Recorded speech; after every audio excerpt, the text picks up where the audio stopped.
Assalamualaikum warahmatullahi wabarakatuh. Innal hamdalillah nahmaduhu wa nasta'inuhu wa nastaghfiruh wa na'udzu billahi min syururi anfusina wa min sayyiati a'malina. May yahdihillahu fala mudilla lahu wa may yudlil fala hadiyalah. Asyhadu an la ilaha illallah wahdahu la syarika lah. Wa ashhadu anna Muhammadan abduhu wa rasuluh. Qala Allah Ta'ala ba'da a'udzu billahi minasyaitonir rajim. Ya ayyuhalladzina amanu taqullaha haqqa tuqatih wa la tamutunna illa wa antum muslimun. Rabbi shrah li sadri wa yassir li amri wahlul 'uqdatam min lisani yafqahu qawli. Amma ba'd. Alhamdulillah thumma alhamdulillah biiznillah, dengan izin Allah Subhanahu wa taala dapat kita bertemu sekali lagi, alhamdulillah, pada pagi yang penuh barakah ini, insya-Allah. Seperti biasa, setelah kita menunaikan solat subuh kita, mudah-mudahan Allah memberi keberkatan yang berpanjangan dengan kita terus mempelajari ataupun terus kita mendekati ayat-ayat Allah ini. Percubaan kita untuk tadabbur ayat-ayat Allah ini, mudah-mudahan Allah memberi rahmatnya kepada kita. Kerana antara bukti kasih sayang Allah Subhanahu wa taala itu sendiri adalah apa? Menurunkan Al-Quran itu sendiri. Di mana Allah Subhanahu wa taala itu sendiri berfirman, Ar-Rahman Allamal Quran, Allamahul Bayan, Khalaqal Insan, Allamahul Bayan. Jadi Allah kata Ar-Rahman, Allah yang Maha Pemurah.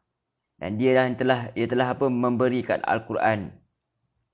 Ar-Rahman Allamal Quran, telah mengajarkan kepada kita ni Quran. Khalaqal Insan, dia telah menjadikan manusia ni, insan ini. Allamahul Bayan, dia telah memberikan bayan. Ya, ini apa tu bayan? Wallahu a'lam, tapi ada yang menerjemahkan, tafsirkan bayan ini sebagai suatu keupayaan manusia itu untuk berkomunikasi, menyampaikan dan memahami apa yang disampaikan. Jadi bermakna Allah telah menjadikan Quran ini suatu yang boleh dipelajari, suatu yang boleh ditadabbur, yang difahami oleh semua manusia jika dia ingin membuka hatinya untuk memahami perkataan kalimah Allah Subhanahu wa taala itu. Wallahu a'lam. Jadi kita bersyukur kerana Allah Subhanahu wa taala telah membuka hati kita untuk kita berjinak-jinak dengan Al-Quran ini.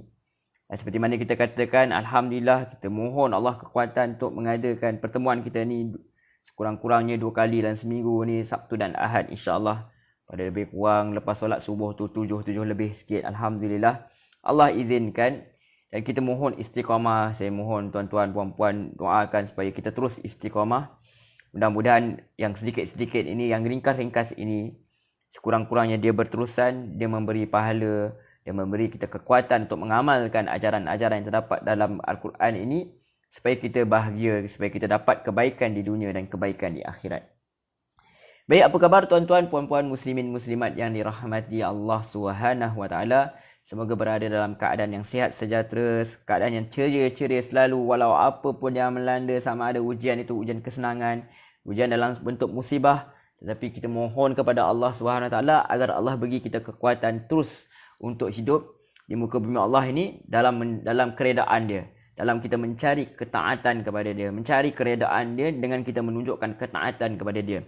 Kita taat dalam mengikut segala perintah Allah Subhanahu wa taala dan kita menjauhi segala larangan dia. Mudah-mudahan Allah panjangkan umur kita dalam ketaatan kepada dia, hidup kita dalam keadaan bertakwa, beriman, dan mati kita kelak juga dalam keadaan husnul khatimah, iaitu penutup yang terbaik. Mudah-mudahan, amin ya rabbal alamin.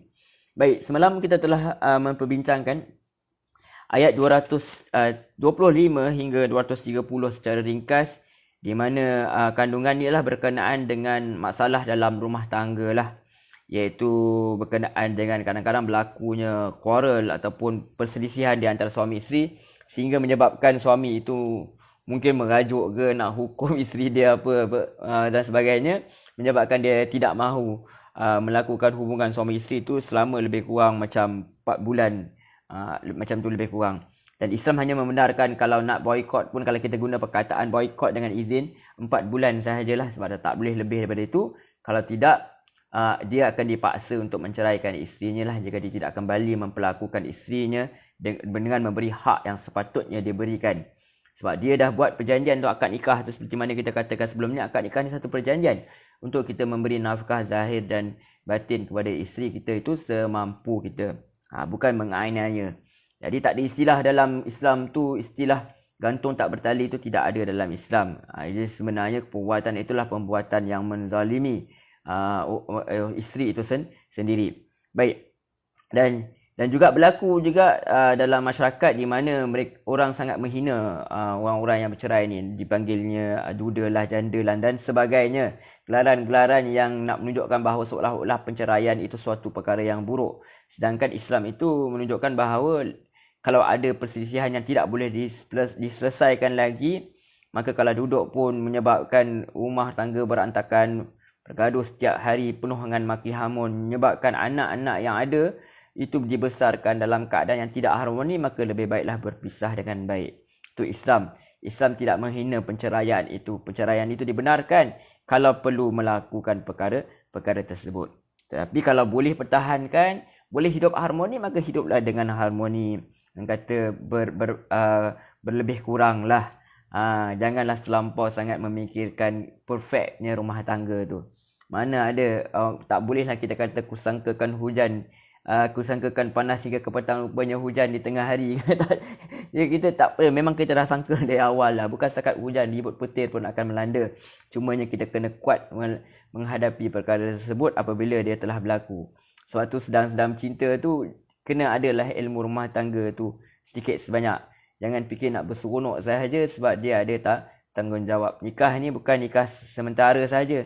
Dia bukan nikah sekadar seperti mana kita bincang semalam, orang yang hendak menghalalkan nak kembali kepada isteri yang lama, so dia ada cina buta. Jadi bukan itu tidak dibenarkan dalam Islam, sekadar untuk berseronok semata-mata. Sebab tu ada nikah mutaah tu, nikah semata-mata untuk merasai keseronokan tapi tak mau ada tanggungjawab. Yang itu tidak ada dalam Islam. Islam benarkan berseronok, tetapi dengan apa yang diseronokkan itu juga ada tanggungjawab. Itu dia. Islam tidak menidakkan keperluan biologi manusia itu, tetapi perlu dilakukan dengan penuh tanggungjawab. Kemudian Allah cerita berkenaan talak, bagaimana talak itu dibolehkan berapa kali saja, sebab amalan Arab jahiliah sebelum itu mereka mentalakkan isteri mereka berkali-kali untuk menganiaya. Mereka tak nak lepaskan, dah dekat nak iddah tu mereka rujuk kembali, kemudian mereka ceraikan kembali saja nak seksa jiwa dan raga isteri dia. Ini satu perangai yang buruk yang ada pada Arab jahiliah. Malangnya ada juga dalam masyarakat kita, iaitu kita gelarkan sebagai gantung tak bertali itulah. Iaitu istilah kita yang dikenal oleh orang tempatan lah, orang Malaysia ni selalu kita kenal macam itulah. Orang Melayu tu kita kenal dengan gantung tak bertali. Jadi itu suatu perkara yang tidak bagus. Tidak baik dilakukan kerana dia adalah satu sifat yang zalim. Jadi kalau nak berbaik-baik, maka berujuklah kembali. Kalau tidak, bercerailah. Tetapi yang talak yang boleh dirujuk itu hanya 2 kali. Kalau kali ketiga itu tak boleh kembali dah. Melainkan tiba-tiba dia dah kahwin, dia tak bercadang untuk bercerai pun, suami dia meninggal atau suami dia cerai dah habis iddah, dia boleh kembali kepada suami yang lama itu untuk memulakan hidup yang baru. Dengan syarat-syarat tertentu yang telah kita bincangkan sebelum ni. Okey, baik. Jadi kita dapat lihat bahawa Islam tu sangatlah menjaga hubungan kekeluargaan ini, hubungan suami isteri ini. Sebab apa? Tarbiyah atau pendidikan itu bermula daripada rumah. Jadi emosi suami dan isteri itu perlu dijaga supaya dia melahirkan anak-anak yang dapat memberi kebaikan kepada agama itu sendiri dan memberi manfaat sumbangan kelak di persada dunia lah, maksudnya dia luar di masyarakat untuk berdakwah dan sebagainya, memberi manfaat kepada ummah ini. Sebab manusia ini, ingat tujuan dia untuk apa? Tujuan dia untuk menjadi khalifah. Kita tidak mahu habiskan masa dengan pergaduhan yang sia-sia, dendam kesumat yang tidak habis-habis. Sebab tu Islam tidak mengajar perkara tersebut sebab dia merugikan. Jadi kalau ada perkara yang bergaduh suami isteri perlu selesaikan dengan cara yang baik. Kalau perlu berpisah dengan cara yang baik. Jangan sampai mengungkit itu ini dan cerita kepada orang lain keburukan-keburukan yang ada sebelum ini. Jangan kita ceritakan, kita simpan sahaja dalam hati. Kalau tidak perlu diceritakan, kalau nak cerita sebab nak tuntut hak dan sebagainya, cerita kepada orang yang sepatutnya lah, seperti mahkamah syariah dan sebagainya. Wallahu a'lam. Jadi Islam mengajar syarat-syarat tertentu, jangan suka-suka hati nak ambil balik pemberian. Kalau wanita hendak juga berpisah, dia nak minta perpisahan nak minta diceraikan, dia boleh minta kepada mahkamah dengan bayaran tertentulah, tapi tidaklah sampai menyebabkan si isteri itu bekas isteri itu menderita pula. Sampai terpaksa gadai tanah lah apa dan sebagainya. Jadi kita dapat lihat bahawa Islam ini dia kata keharmonian itu. Berbincanglah. Hukum hakam itu adalah satu perkara, tetapi berbincanglah dalam setiap perkara yang dilakukan ni. Itu seperti mana kita boleh bincang nak menikah, takkanlah kita tak boleh bincang baik-baik bila nak bercerai. Itulah Islam ajar, nikah tu dengan cara baik, ambil dengan cara baik, lepaskan juga dengan cara baik. Wallahu a'lam. Baik. Tanpa membuang masa, tanpa saya melengah-lengahkan masa lagi, kita terus masuk kepada ayat yang seterusnya yang kita bincangkan ringkas hari ini, iaitu ayat 231 hingga 233 insya-Allah. A'udzu billahi minasyaitonir rajim. Aku berlindung kepada Allah daripada godaan syaitan yang direjam. Wa idza talaqtumun nisa', bila kamu menceraikan isteri-isteri kamu, fabalaghna ajalahun, lalu mereka ini, yakni wanita-wanita itu sampai kepada tempoh iddah mereka. Mereka hampirlah, masa sampai di sini maksudnya ditafsirkan oleh para ulama hampir selesailah. Wa idza talaqtumun nisaa fabalaghna ajalahunna. Apabila kamu ceraikan isteri-isteri kamu lalu tempoh iddah mereka itu hampir selesai, fa'amsikuhunna, maka tahanlah mereka. Tahanlah mereka. Yakni kita kata imsak tu sendiri adalah sebagai tahanlah. Tangguhlah dulu. Pegang mereka. Fa'amsikuhunna, maka tahanlah mereka bima'ruf, dengan apa? Dengan cara yang baik. Nak tahan pun hak rujuk tu hak suami, tapi tahan dengan baik. Bukan dengan paksa, ugutan dan sebagainya. Bukan. Kita cinta ni tak boleh dipaksa, tuan-tuan, puan-puan, muslimin, muslimat yang rahmati Allah SWT. Kita nak orang tu respect kita, kita kena gain perkara tersebut. Kita kena buktikan kita itu layak di respect, layak dicintai dan sebagainya. Jadi, nak rujuk kembali, fa'amsikuhunna bima'ruf. Dengan apa? Dengan cara yang baik. Ataupun awsarrihuhunna bima'ruf, ataupun ceraikan mereka dengan cara yang baik. Wala tumsikuhunna dhiraran lita'tadu, dan janganlah kamu menahan mereka untuk apa? Menyakiti mereka. Yakni kamu ini melampaui batas. Seperti mana yang dilakukan oleh orang Arab jahiliah ni. Tidak diperhatikan nafkah zahir dan batin isterinya itu, diceraikan, dibiarkan sampai tempoh nak iddah tu, dirujuk kembali, kemudian dicerai balik, biar lagi si isteri itu hidup dalam keadaan yang gundah gelana, yang terbiar begitu. Jadi itu tidak ada dalam Islam. Nak rujuk dengan baik, nak tahan dengan baik. Jangan sebab nak melampaui batas, jangan sebab sengaja nak sakitkan hati isteri supaya isteri tak boleh berkahwin dengan orang lain, tak boleh mulakan hidup baru. Sebab tu Islam tu ada jalan keluar. Nak cerai boleh 2 kali je. Kalau 2 kali itu dah main-main ni, maknanya dah melampaui batas, maka kali ketiga there is no turning back lah. Tak boleh kembali dah. Selamat jalanlah, sayonara. Jadi wa may yaf'al, dan siapa yang dia itu melakukan zalik, demikian kata Allah, faqad zalama nafsah, dia telah menzalimi diri dia sendiri. Kenapa zalim diri kita sendiri? Kan wanita dan lelaki itu, wanita dan suami dan isteri itu hakikatnya adalah diri yang satu. Orang kata cubit peha kanan peha kiri terasa jua. Dan tentu saja manusia itu hakikatnya kalau kita lihat dalam surah An-Nisa itu sendiri, sebelum cerita pasal poligami itu sendiri, Allah ceritakan bahawa manusia ini datang daripada diri yang satu. Bermaksud kita ini bersaudara. Itu menarik sebenarnya. Nanti kita cerita nanti pula bila kita sampai surah An-Nisa. Kenapa sebelum dibenarkan beristeri 2, 3 atau 4 itu diceritakan berkenaan bahawa manusia ini bersaudara. Dan sifat bersaudara itu sepatutnya bagaimana. Itu menarik. Itu bukan sekarang waktu dia. Tapi kita kata zalika faqad zalama nafsah. Sungguh dia telah menzalimi diri dia sendiri. Pertama dia telah zalimi isteri dia. Sebenarnya isteri itu adalah diri dia yang satu. Sebab dia telah pun melakukan bersatu dengan isteri dia. Kata senang minta maaf cakap. Sebab maksudnya dia itu dan isterinya telah mengetahui segala-gala kebaikan dan kelemahan masing-masing. Maka menzalimi isteri itu sendiri adalah seperti menzalimi diri sendiri.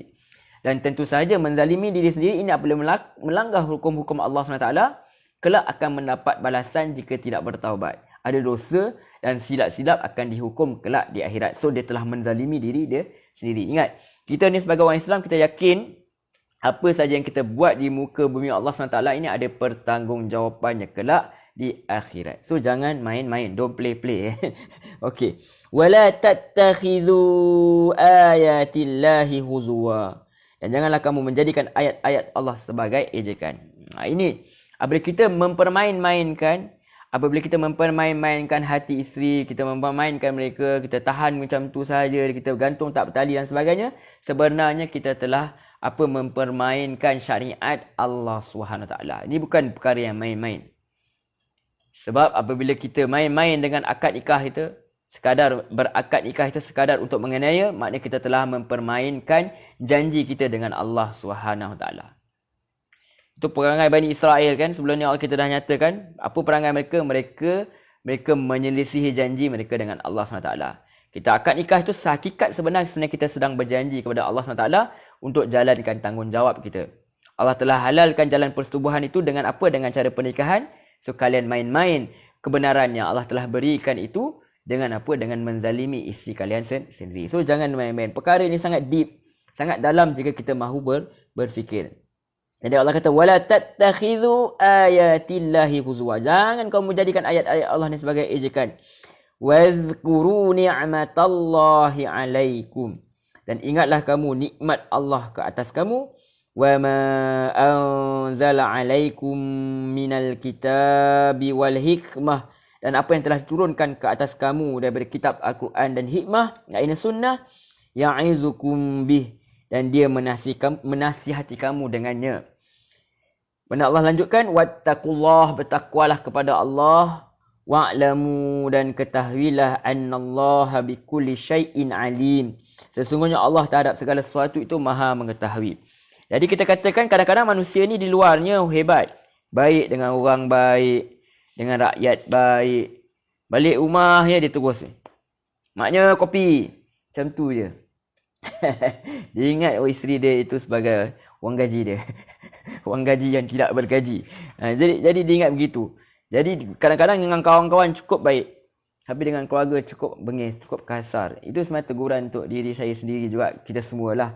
Jadi Allah nak ajar bahawa di luar tu apa yang kalian zahirkan sebagai orang yang baik, orang yang bagus, bersopan santun, menjadi rebutan wanita-wanita di luar sana misalnya, tetapi hakikatnya isteri kita sahaja yang tahu apa yang dalam rumah. Dan jangan lupa Allah pun tak tahu. Allah tak tahu. Jadi bertakwa kepada Allah SWT. Seperti mana kalian perhatikan perintah Allah dalam rukun solatnya, dalam puasanya, dalam hajinya, umrahnya, zakat dan sebagainya. Begitulah juga kalian kena treat hukum-hukum Allah ni. Seperti mana kalian patuhi perintah Allah untuk berjihad, berperang dan sebagainya atas jalan Allah. Begitulah sepatutnya hukum Allah ini, iaitu hukum berkaitan nikah kahwin ni, cerai berai ni, kalian kena patuhi. Seperti mana kalian patuhi hukum-hukum Allah yang lain. Jangan kalian jadikan agama ini sebagai ejekan. Kalian ambil apa yang kalian suka, yang bermanfaat. Kalian tinggalkan apa yang kalian rasa menyusahkan diri kalian. So Allah SWT telah ingatkan perkara sedemikian. Sebab tu Syekh Asadi kata, siapa yang berbuat demikian, yang zalimi isteri dia ni, sebenarnya dia telah zalim terhadap diri dia sendiri. Kata Syekh Asadi, seandainya kemararan itu kembali kepada makhluk, maka mudarat itu juga kembali kepada orang yang menghendaki kemudaratan itu. Jadi mudarat tu nanti akan balik kepada orang yang melakukan mudarat dah. Contohnya di dunia lagi. Apabila dia memudaratkan si isteri, maka si isteri pun akan melayan dengan tidak cara yang baik. Dia pun akan hidup sentiasa bergaduh. Anak-anak pun akan tertekan. Kita duk nak marah anak saja, anak pun tak menjadi. Anak pun buat perkara-perkara yang buruk di luar sana. Sebenarnya hasil mudarat itu kita yang buat, maka mudarat itu akan balik kepada kita. Sebab tu Allah kata, jangan kamu jadikan hukum Allah ni sebagai permainan. Yang ini setelah Allah Ta'ala menjelaskan hukum-hukumnya dengan sejelas-jelasnya, di mana maksud dari semua itu adalah mengetahuinya, mengamalkannya, memperjuangkannya serta tidak melampaui batas, kerana Allah tidak menetapkannya dengan sia-sia, akan tetapi Allah menurunkannya dengan benar, jujur, sungguh-sungguh. Allah larangkan, kata Syekh Asadi, larangkan menjadikannya sebagai permainan, artinya sebagai main-main. Itu bersikap dengan curang terhadapnya dan tidak menunaikan kewajipan-kewajipan seperti sengaja mendatangkan kemudaratan dalam rujuk atau dalam penceraian atau dalam banyak bercerai, atau menyatukan 3 talak sekaligus. Ada yang terus Allah bagi 1, 2 tu untuk berfikir, dia jatuhkan 3 sekaligus. Dia telah memainkan agama Allah SWT. Padahal di antara rahmat Allah adalah dijadikan talak itu satu demi satu, kata Syekh Asadi, sebagai satu kasih sayangnya untuknya dan usahanya menuju kepada kemaslahatan. Jadi talak 1, 2 tu sendiri adalah untuk membagi peluang untuk manusia ini berfikir. Buat silap boleh kembali.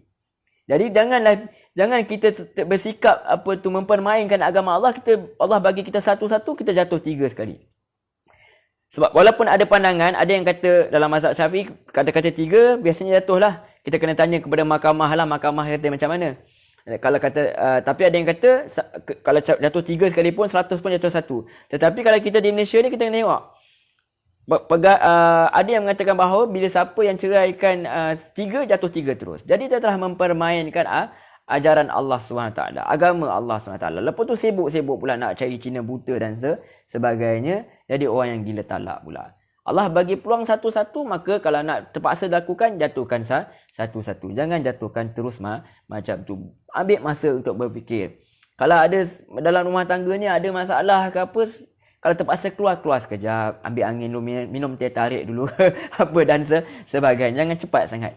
Kita ni kita tengah marah, jangan buat keputusan ketika kita tengah marah. Baik. Jadi Allah SWT ajar kita sendiri, sebab kita ini telah diberi berbagai nikmat. Antara nikmat yang Allah beri ialah nikmat isteri itu sendiri adalah nikmat. Telah melakukan hubungan sama isteri itu, sedangkan perkara tersebut haram kalau tidak ada hubungan pernikahan. So Allah telah halalkan. Kalian pun telah memberi mas kahwin dan sebagainya, maka kalian kena ambil perkara tersebut dengan serius. Jangan duk main-main. Sebab Allah dah bagi nikmat. Kalian telah merasai nikmat itu. Dan juga kalian telah merasai nikmat hidayah daripada Allah SWT. Itu Allah telah berikan Quran dan sunnah. Maka follow, ikut betul-betul. Siapa yang berpegang Quran dan sunnah, maka dia tidak akan sesat selama-lamanya. Maka bertakwalah, yang ikutlah segala perintah Allah. Dan jauhilah larangannya. Dan ketahuilah bahawa Allah tahu apa yang kamu lakukan. Allah tahu segala-galanya. Luar rumah, dalam rumah, semua Allah tahu. Tuan-tuan lihat saya macam ni, isteri saya tahu macam mana perangai sebenar saya. Allah lagi tahu apa dalam hati. Jadi kita jangan main-main. Kita sebab tu kita kena sentiasa rasa bahawa Allah tu melihat kita, memerhatikan kita. Barulah kita tidak akan menzalimi orang-orang, terutama orang-orang yang berada di sekeliling kita, yang sepatutnya kita melindungi mereka, tetapi kita pula yang nak mengkhianati mereka. Maka tak patutlah kita ini digelar sebagai ketua keluarga, tak patutlah kita ini digelar sebagai khalifah. Apabila kita sendiri umat yang dalam rumah pun kita tak boleh pimpin, macam mana umat di luar rumah lagi-lagi kita tak boleh nak buat. Itu Allah ajar. So seorang pemimpin itu mesti memperhatikan masalah orang yang dipimpin. Emosinya, keperluan fizikalnya, semuanya diperhatikan, barulah dia menjadikan dia pemimpin yang baik. Tentu saja pemimpin yang baik itu seperti mana Rasulullah, dia sangat baik kepada ahli keluarga dia. Wallahu a'lam. Kita teruskan ringkas ayat 232. Wa idza talaqtumun nisa, dan apabila kamu ceraikan wanita-wanita, yakni isteri-isteri itu, fabalaghna ajalahun, lalu sampailah kepada sampailah kepada tempoh iddah dia, maknanya habislah tempoh iddah dia. Fala ta'daluhunna ayyankihna azwajahun, maka jangan kamu halangi mereka untuk menikah lagi dengan suami-suami mereka. Jadi di sini adalah peringatan apabila telah habis tempoh iddah. Jadi kalau dia tak sempat nak rujuk masa iddah tu kemudian habis. Kemudian wanita itu mempunyai pilihan sama ada dia hendak kembali semula, bernikah semula dengan suami dia, ataupun dia hendak bernikah dengan suami lain. So tidak ada siapa boleh halang. Kalau dia nak kembali kepada suami dia yang asal, maksudnya nak menikah kembali, maka kalau boleh orang-orang di sekeliling, pak-pak menakan, mak-mak menakan, ibu ayah kalau boleh jangan masuk campur sangatlah. Jangan kita kata ini lelaki tak guna apa. Selagi kita lihat dia orang soleh, dia tak orang yang zalim, cuma gaduh kecil-kecil je, cerai. Jadi kita jangan campurlah, kita diam saja, biarkan mereka dengan hidup mereka. Mereka nak mulakan hidup baru, kita bagi. Seperti mana Allah SWT memberi peluang, kenapa kita tak lebih-lebih daripada Tuhan pula. Ataupun dia nak pergi mencari suami yang lain, tak bolehlah kita kata tak baiklah, tak bolehlah macam ni. Ataupun bekas suami sendiri menghalang dengan melakukan ugutan-ugutan. Kadang-kadang berlaku perkara tersebut, maka itu tidak dibenarkan. So, hak itu pada isterilah, bekas isteri itu untuk memilih, wanita itu untuk memilih apa yang dia hendak lakukan dengan hidup dia setelah tamat tempoh iddah itu. Jadi kata Allah, fala ta'duluhunna ay yankihna, fala ta'duluhunna ay yankihna azwajahun, maka janganlah kamu menghalangi mereka untuk menikah dengan suami-suami mereka. Idza taradaw bainahum bil ma'ruf, apabila mereka saling meredai di antara mereka dengan ma'ruf, iaitu dengan cara yang baik sesuai dengan syariat. Apa akibat kalau kita halang orang yang nak menikah? Tuan-tuan, kalau kita halang, kalau kita sebagai wali kita halang, apa jadi? Ni orang dah besar, dia boleh buat macam-macam, dia boleh kahwin lari. Dia boleh pergi ke Thailand, ataupun lagi teruk dia boleh buat apa? Dia boleh berzina. Orang dah besar, bukan kira budak kecil. Ini orang dah ada pengalaman dalam pernikahan. Mereka boleh buat macam-macam. Ataupun kalau tak buat pun, mereka berjalan-jalan, pergi shopping komplek, naik kereta sama-sama, naik motor sama-sama. Duk keluar macam pasangan suami isteri. Ya itu. Jadi kalau mereka nak kahwin semula dengan bekas suami mereka, maka kita tak boleh cakap apa-apalah, sebab mereka nak halalkan hubungan mereka. Mudah sebab ada anak-anak, mungkin baru terfikir takkan nak biar anak-anak tanpa ibu dan ayah, begitu. Jadi jangan kita pula yang lebih-lebih.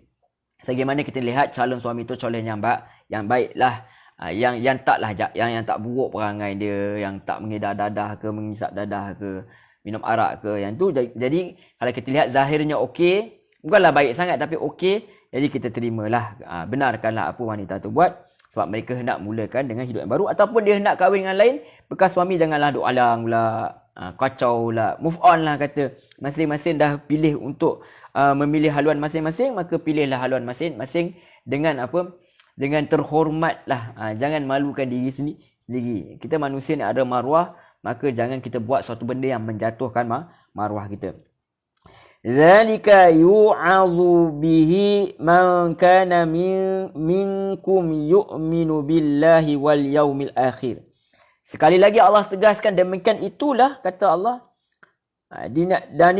dinasihatkan dengannya siapa yang telah menjadi di antara kamu beriman kepada Allah dan hari akhirat. So kalau betul kita ni orang yang beriman, maka kita tidak halanglah suatu perkara yang hendak dia buat. Orang Melayu kata apa, nak bina masjid, takkan kita nak halang orang bina masjid lah. Itu bahasa kita lah. Jadi Allah SWT mengatakan bahawa jangan dihalangkan perkara tersebut. Sebab Allah telah pun menjelaskan hukum hakam ni, kenapa, apa kebaikan pernikahan dan sebagainya. Maka bila orang tu nak buat perkara yang baik, dia nak kembali kepada bekas suami dia atau nak berkahwin dengan lain, maka orang-orang di sekeliling kenalah bagi sokongan, bukannya menyusahkan perkara tersebut. Pernikahan itu jangan disusahkan. Sebab dia adalah satu keperluan yang ada pada setiap manusia, maka tidak disusahkan perkara tersebut.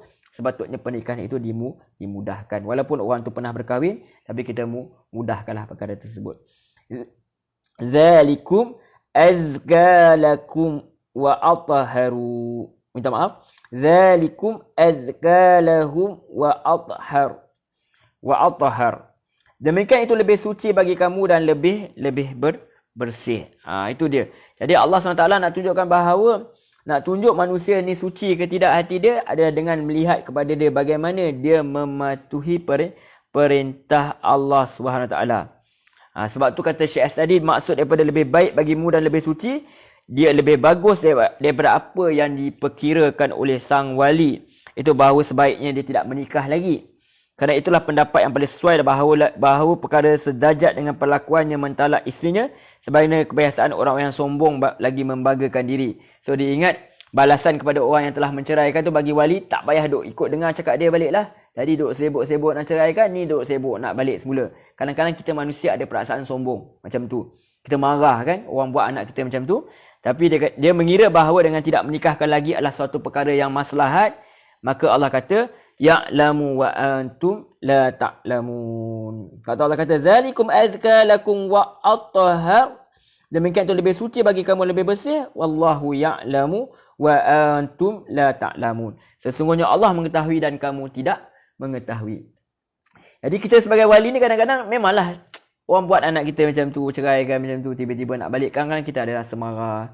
Apa buat macam tu kan?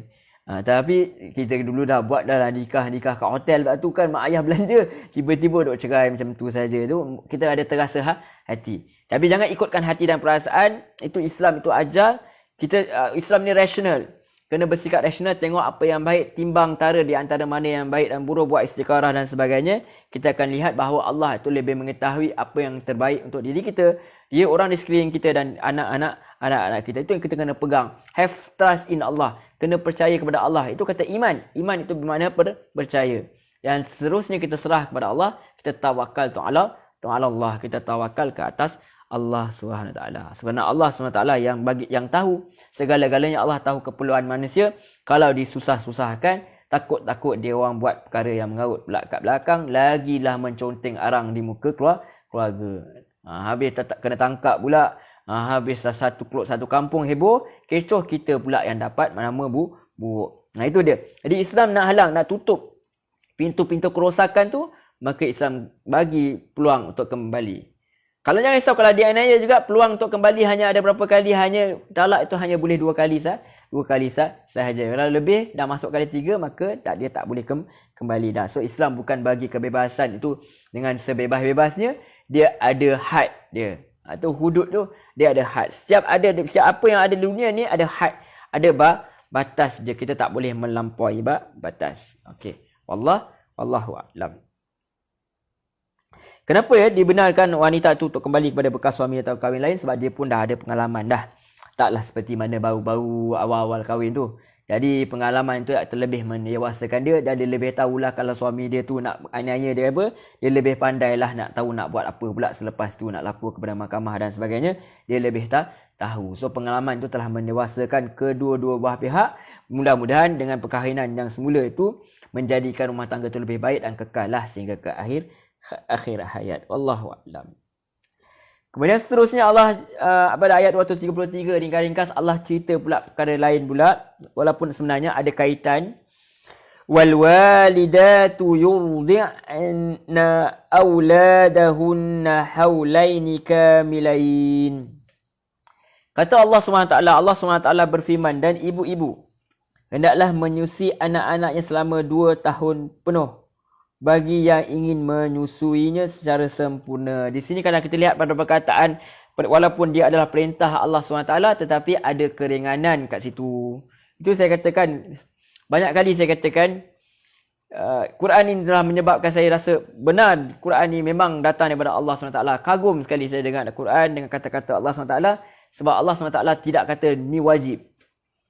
Sebab Allah SWT tahu bahkan kehidupan kita zaman moden ni ada ibu-ibu yang bekerja di luar dan sebagainya. Maka hampir mustahil untuk menyusukan selama 2 tahun tu pun. Dan ada yang memang nak pun, dia duduk rumah pun, dia suri rumah pun, kadang-kadang susu tak ada susu. Tak keluar susu dia. Tidak produce susu yang banyak dan sebagainya. Jadi Allah SWT tahu.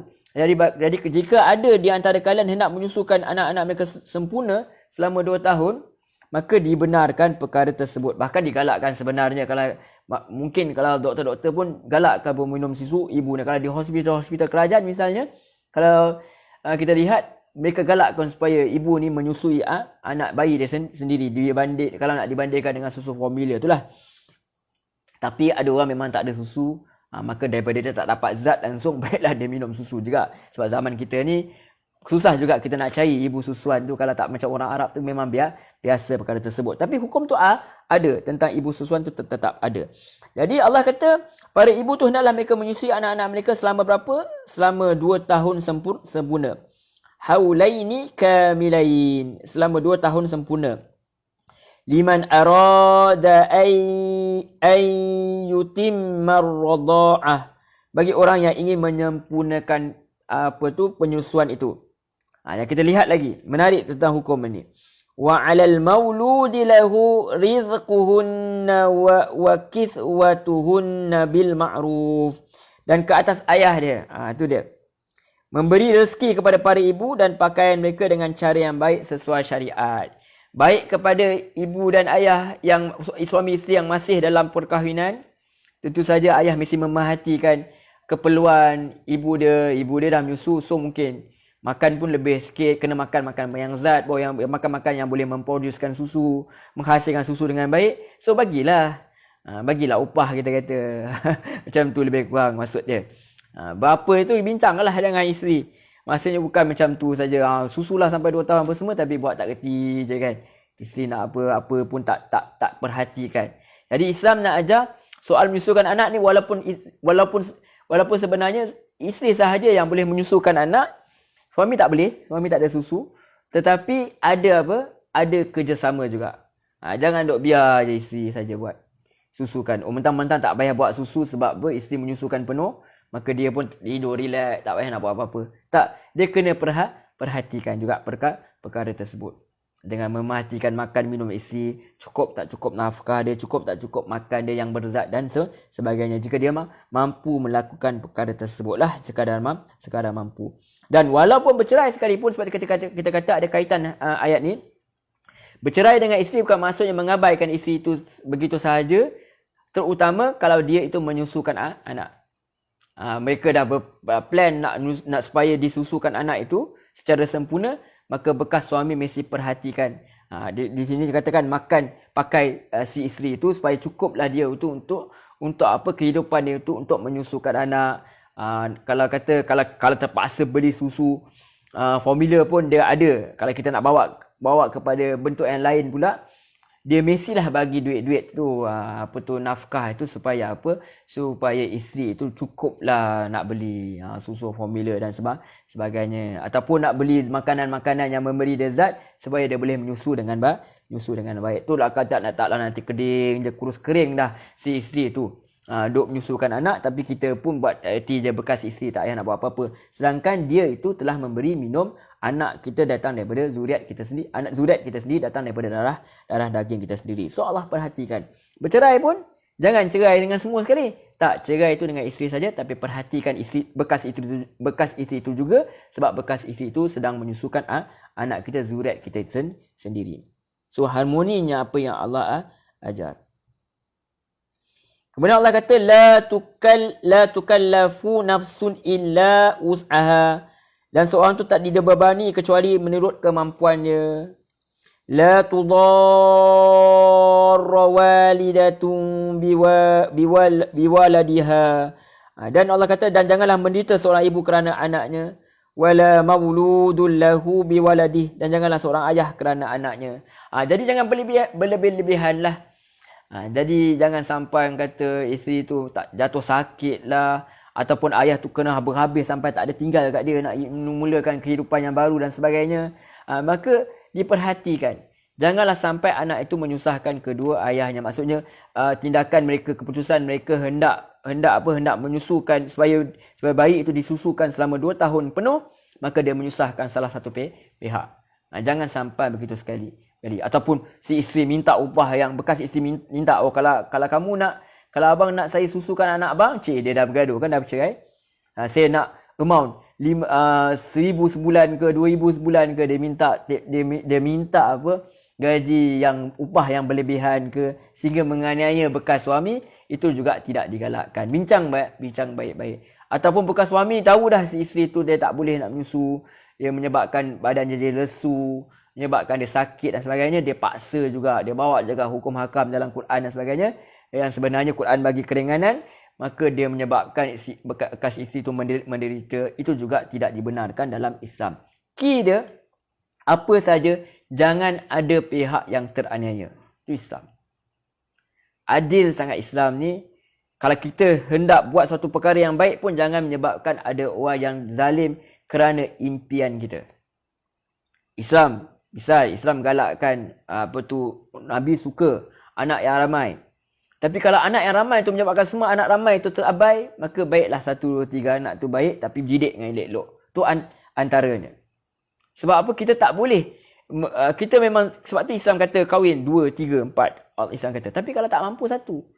Fokus kepada yang kita mampu. Syariat Allah, okey, nyusu selama 2 tahun. Tapi kalau tak mampu, buat sekadar mampu. Itu Islam ajar. Bincang baik-baik. Setiap apa tu boleh dibincang. Dalam keluarga itu boleh dibincangkan dengan baik. Dengan harmoni. Kemudian Allah kata, wa 'alal warisi mislu dzalik. Dan kewajipan ke atas ahli waris juga demikian. Kalau misal yang ini bukan bercerai, mati. Suami mati.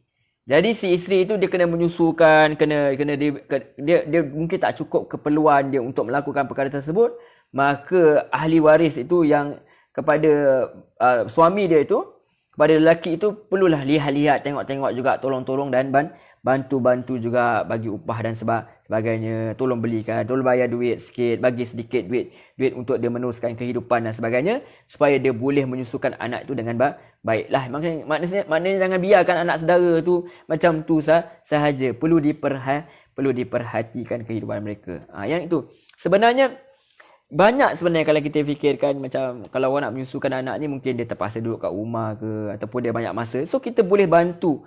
Ahli waris ni boleh bantu, misalnya tolong sediakan tempat kerja yang baik ke dia, untuk dia, supaya dia boleh memerhatikan anak dia dalam masa yang sama ke, dan apa saja. Zaman sekarang ni macam-macam cara kita boleh bekerja kan. Jadi bantuan itu boleh daripada banyak segi. Kita berbincang baik-baik. Yang penting niat kita kerana Allah. Tentu siapa yang mempermudahkan urusan saudara dia yang lain, maka Allah akan memudahkan urusan dia. Jadi ahli waris pun kena perhatikan. Cukup tak duit pakai anak saudara ni? Ni kan makan pakai pun tak cukup. Macam mana si ibu nak menyusu? Dia pun kena kerja daripada pagi sampai ke malam. Macam mana dia nak menyusu anak dia? Jadi perkara tersebut perlu diperhatikan. Itu Islam ajar. Sebab tu masa pandemik berlaku awal-awal, frontliners kena kerja kan. So kadang ada orang cakap, macam mana? Siapa nak jaga anak kita semua? Sebab tu kita hidup ni bermasyarakat, kita hidup dengan adik-beradik semua. So bapak saudara, mak saudara pun janganlah pentingkan diri sendiri. Lihat sedikitlah apa yang berlaku kepada keluarga, kerabat kita. Semua orang tu saling, kalau semua orang saling tolong-menolong, saling bantu-membantu, maka akan apa? Akan harmonilah dunia ini. Itu tujuan kita sebagai khalifah. Bukan sekadar nak jadi, nak dapat kuasa, nak tunjuk kuat dan sebagainya. Tapi kita sebenarnya nak menyebarkan rahmat Allah Subhanahu Wa Taala tu ke seluruh alam. Dan dimulakan daripada rumah, dan dimulakan dengan orang-orang yang terdekat di sekeliling kita. Apa guna kita baik dengan orang di luar, tetapi kita abaikan orang-orang yang rapat dengan kita, kerabat kita sendiri. Jadi kalau semua orang jaga kerabat dia, seperti mana kita katakan sebelum-sebelum ini, maka akan menyebabkan kuranglah orang-orang yang terpaksa memohon pertolongan kepada orang lain, maka kita boleh fokus kepada perkara untuk membangunkan ummah dan sebagainya. Baik. Fa in arada fisalan an taradhim minhuma, maka bila keduanya ingin menghentikan sesuatu dengan kerelaan daripada kedua-duanya, watashawur, dan setelah musyawarah. Ni Allah ajar. Apa saja nak buat, nak putuskan apa tu susuan ke dan sebagainya, maka mestilah ada perbincangan. Bila ada perbincangan tu baru harmoni. Mungkinlah gaduh-gaduh sikit masa tengah meeting tu, tetapi at least setiap keputusan yang hendak dibuat tu diketahui oleh suami dan isteri, atau bekas suami dan bekas isteri. Jadi taklah macam terkejut, taklah tiba-tiba tak bagi tahu saya pun. Jadi perkara itu menyebabkan perselisihan. Jadi yang akan jadi mangsa siapa? Yang akan jadi mangsa anak-anak. Itu kita tak nak perkara tersebut. Jadi Allah kata fala junaha alaihima. Allah kata tak adalah dosa bagi ke atas kedua-duanya. Kemudian kata Allah lagi, wa in aradtum an tastardi'u auladakum, dan jika kamu ingin untuk memberi susuan anak-anak kepada orang lain, kata Allah, fala junaha alaikum, maka tak ada dosa juga ke atas kamu. Jadi kalau nak bagi susu kat orang lain kena bayar upah kan. Jadi si ayah tu kena turut memperhatikan, atau ahli waris kena turut memperhatikan. Keluarga kepada lelaki tu, sama ada dia meninggal atau kalau telah meninggal, dia kena perhatikanlah. Nak bagi orang lain susu kan kena bayar upah dan sebagainya. Maka tolonglah mana yang mampu. Idza sallamtum ma ataitum bil ma'ruf, apabila kamu menyerahkan upah yang kamu berikan dengan cara yang baik. Maksudnya boleh kita ada hukum dia, boleh kita susukan anak kita ni kepada orang lain. Ada syarat-syarat yang tertentu. Kalau tuan-tuan boleh rujuk kembali dalam mazhab dan sebagainya, tuan-tuan boleh rujuk dalam fiqh dan sebagainya, maka ada hukum-hukum tertentu. Maka akhirnya anak yang diserahkan dia jadi anak susuan lah. Dan ada hukum-hukum tertentu kepada anak susuan ni, insya-Allah sampai masa kita bincang-bincangkan dengan ringkas. So Allah kata boleh. Kalau si ibu dah memang tak boleh menyusu, mungkin dia kerja atau memang tidak ada susu dan sebagainya, maka boleh diserahkan kepada orang lain, dan perkara itu tidaklah berdosa dengan upah-upah yang telah dibincangkan sama suami isteri atau bekas suami dan bekas isteri. Jadi kita lihat sama ada dalam pernikahan atau selepas perceraian, semua itu dibincangkan secara harmoni. Sebab kunci dia, sebab apa, kerana apa perlu diperhatikan dengan baik, sebab masih ada anak tu. Anak itulah sebenarnya yang akan menghubungkan hubungan antara bekas suami dan bekas isteri itu, supaya mereka bersama-sama tetap membina keluarga itu, membina anak dia walaupun telah berpisah. Hakikatnya berpisah, walaupun zahirnya berpisah, tapi hakikatnya mereka masih bekerjasama dalam melakukan kebaikan. Tu Allah suruh pun kita bekerjasama, kita bersama-sama dalam melakukan kebaikan. Itu apa perkara yang disuruh oleh Allah SWT. Sebentar tuan-tuan. Bismillah. Maaf. Jadi Allah nampak kita sendiri betapa Islam itu membina masyarakat yang sangat harmoni walaupun telah berpisah, tetapi anak itu diperhatikan. Kalau perlu diberi susu kepada orang lain, janganlah ayah tu buat tak reti, dia tak nak hulur-hulur sedikit. Hulur-hulurlah mana yang mampu semampunya. Okey, itu dia. Wattaqullah. Sekali lagi Allah ulang dalam Al-Baqarah, banyak sekali wattaqullah. Apa saja kita buat, takwa pada Allah. Ikut perintah Allah, jauhi larangan dia. Jangan zalimi sesiapa pun. Jangan zalimi pihak lelaki, jangan zalimi pihak perempuan. Wa'lamu, ingat Allah tahu. Annallaha bima ta'maluna basir. Dan sungguhnya Allah tu Maha melihat. Apa sahaja yang kita buat, apa sahaja yang dalam hati, semua itu di bawah pengawasan Allah Subhanahu wa Ta'ala. Jadi kita dapat lihat bahawa ini menariknya hukum hakam Allah Subhanahu wa Ta'ala ini bukan suatu perkara yang menyusahkan, tetapi dia hendak menjaga semua pihak. Wanita tu Allah jaga, lelaki tu Allah jaga, anak-anak Allah jaga. Semua itu diperhatikan. Orang yang diminta untuk menyusukan anak pun juga dijaga hak dia. Tak boleh kita cari siapa-siapa ke mak saudara kita, anak adik-beradik kita, yang kau susulah, pandai-pandai lah kau. Kita tak boleh macam tu. Kena bagi upah juga. Sebab apa, dia telah apa tu, menyusun ni bukan mudah lah kan. Ambil zat kita apa sebenarnya, menyebabkan kadang-kadang badan jadi lesu dan sebagainya. Maka kita kena perhatikanlah perkara tersebut. So Islam ajar perkara-perkara ini.